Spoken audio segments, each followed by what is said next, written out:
近日啦，阿向太咧就公開爆料喎，佢話向華強身為堂堂嘅影視大亨，全世界範圍內連一套屋都冇，所有嘅物業咧係寫喺我向太一個人嘅名下。向華強天生就中意闖蕩，人又講義氣喎，一有閒錢就亂咁投資。而向阿太咧就好懂得理財，守得住錢。佢話啲後生仔幻想一日暴富，簡直就係發夢。有錢人嘅身家全部都係日積月累儲出嚟嘅，所以咧佢選擇喺全球分散投資，喺好多國家都置業保值嘅。大家嚟睇下向家係點樣教仔下。個細仔向右咧覺得唔公平嘅時候，同阿媽扭計，咁向太直接將佢個微信拉黑。你要想見老豆老母你先同我個秘書預約先。咁呢種教育嘅目的就係一個。佢話父母對你嘅愛咧係生活嘅保障，但係錢係要靠你自己去揾嘅。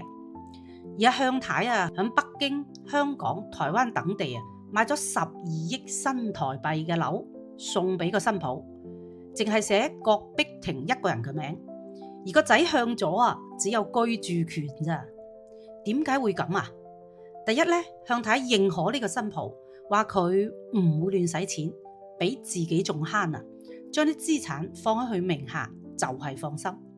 咁二嚟咧，又可以管住自己個仔，倒逼個仔對個老婆好啲。咁第三咧，係可以為咗孫輩同埋家庭嘅穩定。而個老豆向華強就成立家族信託，每個月咧俾兩個仔淨係俾生活費，防止佢哋兩個敗晒自己嗰副身家。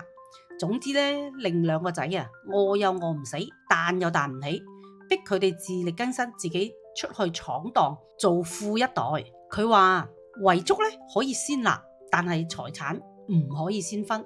分之前咧，我係大佬；分咗之後兩個仔就係大佬噶啦。咁呢句話咧，其實真係高見嚟噶。陳律師就教落親生仔不如近生錢嘅。